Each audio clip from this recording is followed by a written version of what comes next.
Good morning, everybody. I'm Mark Arrington with Raider Home Loans, powered by Movement Mortgage, and this is our second edition of A Cup of Coffee in the Neighborhood with Jen Richardson. Good morning, Jen Richardson, Wilmington, North Carolina Realtor. Yeah, it's going to be a good week. It is. So, generally, this is all about, what's really going on in the neighborhood as far as real estate goes and what's going on in our region as far as real estate goes. So, from last week to this week, kind of what have you been seeing?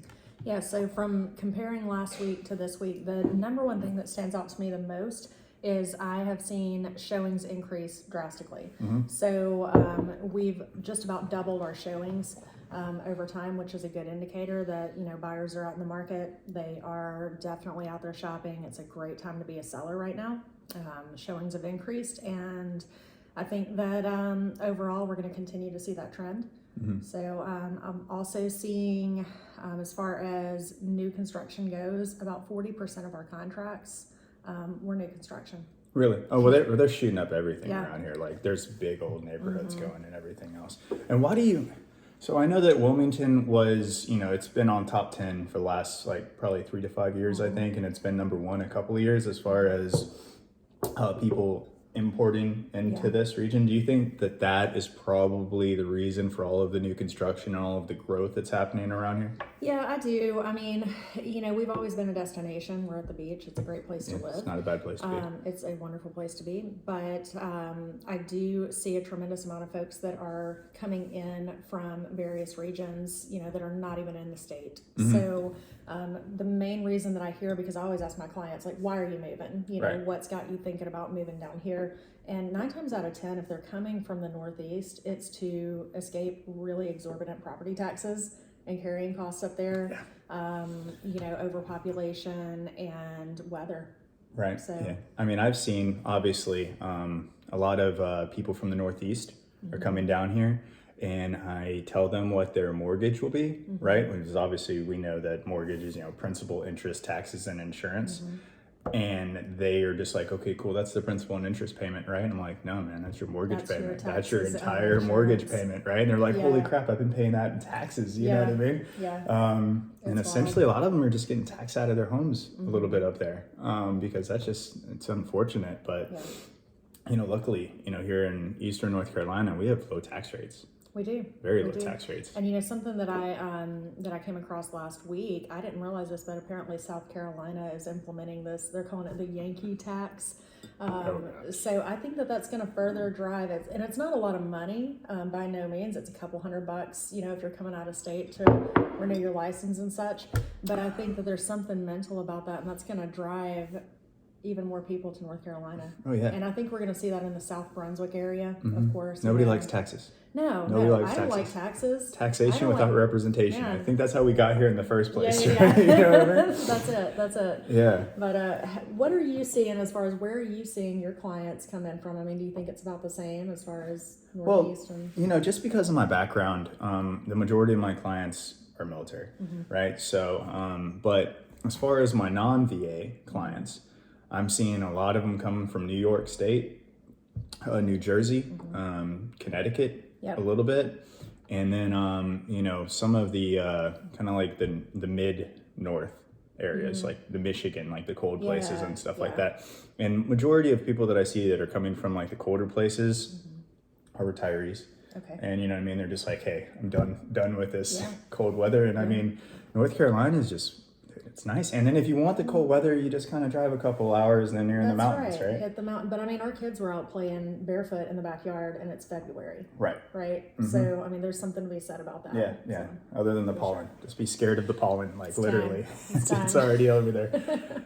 And then, as far as the new construction goes, we have to compete against other lenders and all the time. And a lot of things that we had to compete about was the builder's lender. Yeah. And I know that there are some builders that are actually own their own mortgage companies and everything else.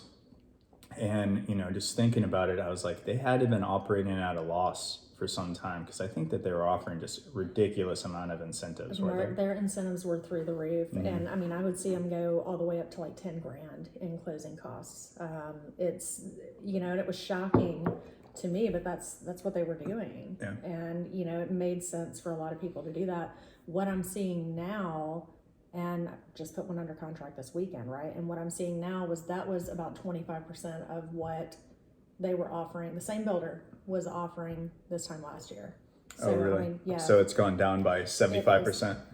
Yeah, roughly, for sure. Yeah. And something I've seen a lot of times that they'll do is they'll offer these incentives, but then they'll take them away in order to get you a competitive interest rate. Yeah. So it really gets down to, are you cash to close centric? Is that your focus? Or are you interest rate centric? Or are you payment centric? Like, where are you at? Obviously, if you're interest rate centric, you should be payment centric. It's the same thing.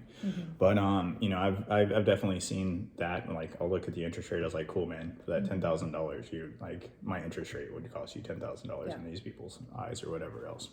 And I've also seen lately is people are just very, very rate conscious, and I think that is such a media driven, Fed driven, like fear-based tactic to an extent, right? You know what I mean? Like, and I just think that, like, I don't even barely watch the news anymore. I'll watch the Federal Reserve's like meetings and everything else, but the news everything is just so negative nowadays that it's just like, I mean, if you want to watch the news to be depressed, go for it. You know what I mean? I actually get an email every week.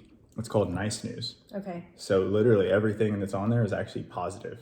I need to sign up for that immediately. Yeah, it's called Nice News. Be like, nice hey, you know, news. It's like it's all about positive stuff. You know what I mean? Because at the end of the day, like, at what point are you like, cool, man, I'm just done with the negativity? Yeah, for sure. And ultimately, I think all of that, like, kind of negativity that's been coming from the media and everything else, and obviously, you know, we just got out of COVID, right? The economy is going to have some bumps along the road, but you know, all this fire and brimstone from everybody. It's like, I don't know. They're always very, very worried about it. Like, you know, they say like the R word, recession or whatever else. But at the end of the day, man, I think most people that want a job have a job. Yeah. And, you know, I think that the job report numbers were pretty impressive. They were pretty good. I mean, Mark, I've seen several people that, you know, and we all have, we've seen, you know, several people that we know get laid off. And honestly, I feel like we're so set up now.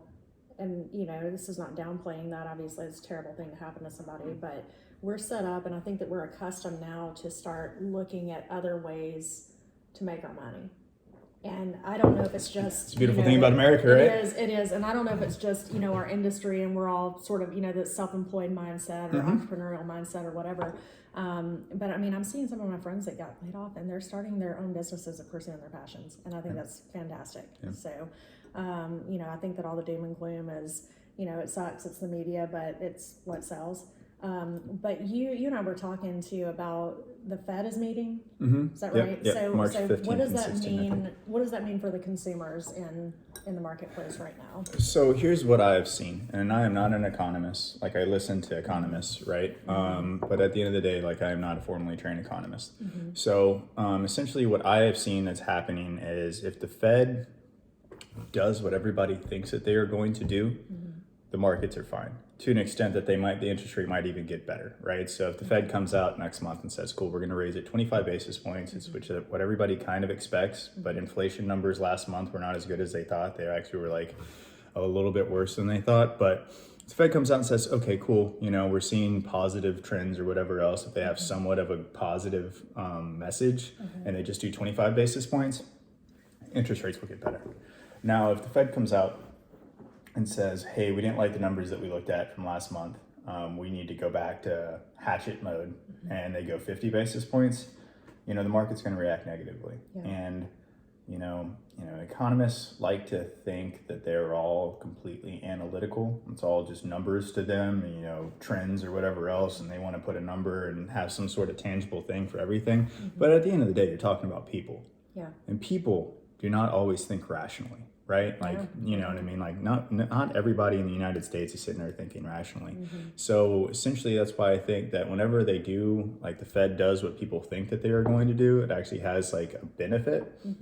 But if they do something that's unexpected, like everybody's expecting 25 basis points and they go to 50, that's going to have a negative impact on pretty much everything. But ultimately, I get it. They have to get inflation under control.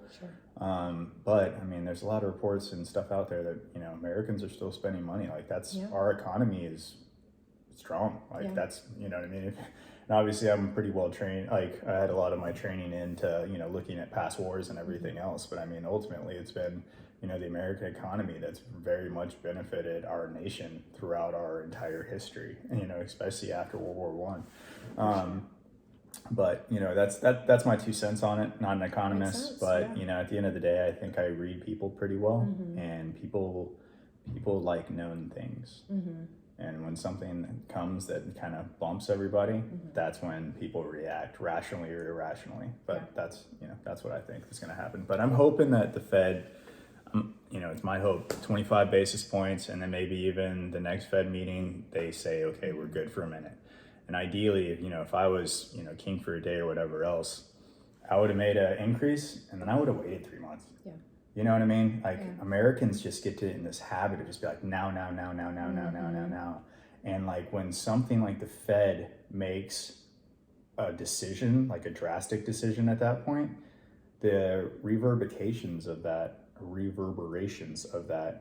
like it takes time to see what's actually going to go on. I would have done something and then waited 3 months and been like, okay, So, cool. Waited another 3 months. And that's my question too, because and I'm in that habit obviously of like, well, what does that mean? Well, when's it going to happen? I mean, when the Fed makes that decision, right? Let's just assume that they raise it by 25 basis points. Okay, you have this verbiage better than I do. When would we see the rates come out? Is it like the same day or is it next day? If they just do it, if they go pretty much right, it's Okay. almost It's like it's all based off the rates. 10. Yeah, it's all based Okay. off of the 10-year. Okay. And the 10-year bond, and then so essentially, if they were like 50 basis points, right, and that gets announced like Yeah. 20 minutes later, Everybody you're doing a starts reprice. crying. If they do 25 basis points, most lenders are probably just going to hold, and then the next morning they'll see where everything kind of goes. And then they'll come out with their rate sheets at that time. So I mean, the market's open at 10 o'clock.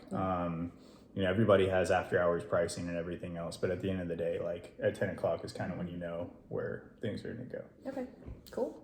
Makes sense. Yeah. But you got anything else? I think that's it for today. We're going to save some stuff for next week. Yeah, I know, right? Well, hey, thanks for all of you that are watching out there. I hope that y'all have a great week, and we'll see you next week. Yep. See you next week.